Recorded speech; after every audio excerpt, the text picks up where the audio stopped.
Assalamualaikum warahmatullahi wabarakatuh. Kembali lagi di channel Marsha Subiakto. Pada kesempatan kali ini kita akan kembali membahas informasi menarik.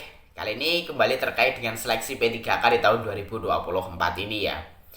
Jadi mungkin dari teman-teman honorer atau tenaga non ASN yang mengikuti seleksi P3K di tahap 1 sudah ada yang menerima pengumuman ya hasil seleksi kompetensi P3K tahap 1. Tentunya selamat ya bagi teman-teman honorer yang diterima sebagai P3K di tahun 2024 ini. Dan pada kesempatan kali ini kita akan coba bahas terkait dengan kode-kode yang ada pada pengumuman hasil kelulusan P3K tahap 1 ya. Jadi ada beberapa kode mulai dari L, kemudian R2, R3, R2 garis miring L, R3 garis miring L, TH dan lain sebagainya. Kali ini bagi teman-teman yang belum tahu terkait dengan kode-kode tersebut, kita akan coba bahas ya. Mungkin untuk mempersingkat waktu, langsung saja berikut ini informasinya. Oke, bismillahirrahmanirrahim. Langsung saja kita mulai. Jadi inilah kode-kode ya yang ada pada pengumuman hasil seleksi P3K tahun 2024 tahap 1 ya. Kita ambil contoh dari Kementerian Kehutanan ya. Pengumuman tentang hasil akhir seleksi pengadaan P3K Kementerian Lingkungan Hidup dan Kehutanan tahun anggaran 2024 tahap 1. Kita coba lihat ya. Ini ya. 4. Maksud atau arti kode pada kolom keterangan dalam tabel hasil pengolahan nilai sebagaimana dimaksud pada angka 2 adalah sebagai berikut. A. Kode L adalah peserta lulus. B. Kode R2 adalah peserta THK 2. C. Kode R3 adalah peserta non-ASN terdata. D. Kode R2 garis miring L adalah peserta THK 2 yang dinyatakan lulus. E. Kode R3 garis miring L adalah peserta non-ASN terdata yang dinyatakan lulus. F. Kode TH adalah peserta tidak hadir. Jadi secara singkatnya, secara mudah dipahaminya, arti kode-kode pada kolom keterangan hasil seleksi P3K 2024 tahap 1 adalah seperti ini. Kita contohkan dari pengumuman di instansi yang lain ya. Kita lihat dari ini, Pemkot Semarang. Ini penjelasan terkait dengan kodenya ini lebih panjang dan lebih banyak. Kita coba lihat ya. Nah ini. 2. Maksud atau arti dari kode pada kolom keterangan dalam lampiran pengumuman ini adalah sebagai berikut. A. Kode L adalah peserta lulus menurut Keputusan Menteri Pendayagunaan Aparatur Negara dan Reformasi Birokrasi nomor 347 tahun 2024 dan berhak menjadi P3K pemerintah Kota Semarang tahun anggaran 2024.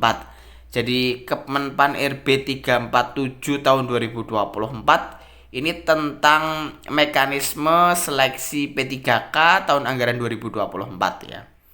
Kemudian kode R2 adalah peserta XTHK 2 menurut Keputusan Menteri Pendayagunaan Aparatur Negara dan Reformasi Birokrasi nomor 347 tahun 2024. Kode R3 adalah peserta non-ASN terdata menurut Keputusan Menteri Pendayagunaan Aparatur Negara dan Reformasi Birokrasi nomor 347 tahun 2024. Kemudian kode R4 adalah peserta non-ASN tidak terdata menurut Keputusan Menteri Pendayagunaan Aparatur Negara dan Reformasi Birokrasi nomor 347 tahun 2024.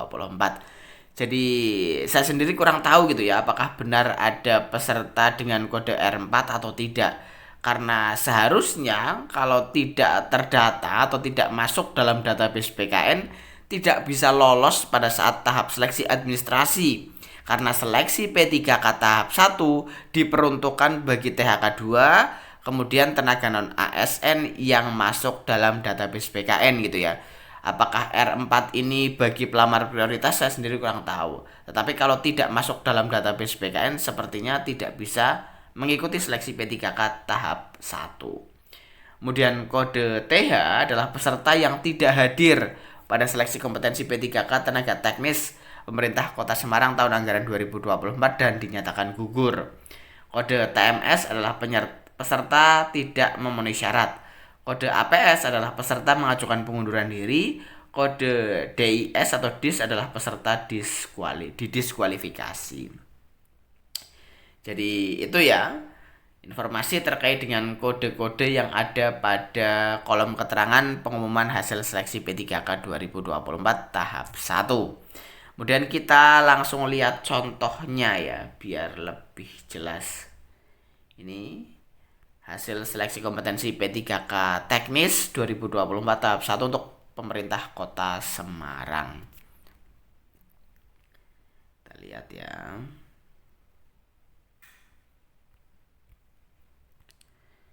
Ini contohnya keterangan R3-L, berarti ini Lucy Nurika Farasofiari ini adalah tenaga non ASN yang masuk dalam database BKN dan diterima sebagai P3K. Kemudian kita lihat yang lain lagi ya. Ini R3L juga sama. Kemudian ini sama R3L, kita cari yang R2L ya, atau peserta tenaga honorer K2. Kita cari yang R2-L atau R2 saja. Nah, ini atas nama Puryanto ya, keterangannya R2-L. Pak Puryanto ini merupakan ex-THK 2 yang diterima sebagai P3K tahun 2024 di Pemkot Semarang ya. Ini kodenya R2-L. Ini R3-L berarti tenaga non ASN yang masuk database BKN dan diterima sebagai P3K di Pemkot Semarang. Lanjut lagi yang ini R3 saja. Iya, kodenya R3 saja atas nama Aldia Novaresti Artindita. Ini berarti tenaga non ASN masuk database BKN tetapi tidak diterima sebagai P3K di Pemkot Semarang atau tidak lulus sebagai P3K. Jadi itu ya. Kita coba cari R4 ya kalau ada. Tapi setidaknya itulah kode-kode yang sering muncul pada hasil seleksi P3K tahun 2024 tahap 1. Dan tentunya selamat ya bagi teman-teman yang lolos atau diterima sebagai P3K tahun 2024. Semoga bisa mengemban amanah sebagai P3K dengan baik. Jadi mungkin itu ya informasi yang bisa disampaikan pada kesempatan kali ini. Jika ada tanggapan atau pertanyaan berkaitan dengan hal ini, teman-teman bisa tinggalkan di kolom komentar. Terima kasih, mohon maaf bila ada kesalahan. Wassalamualaikum warahmatullahi wabarakatuh.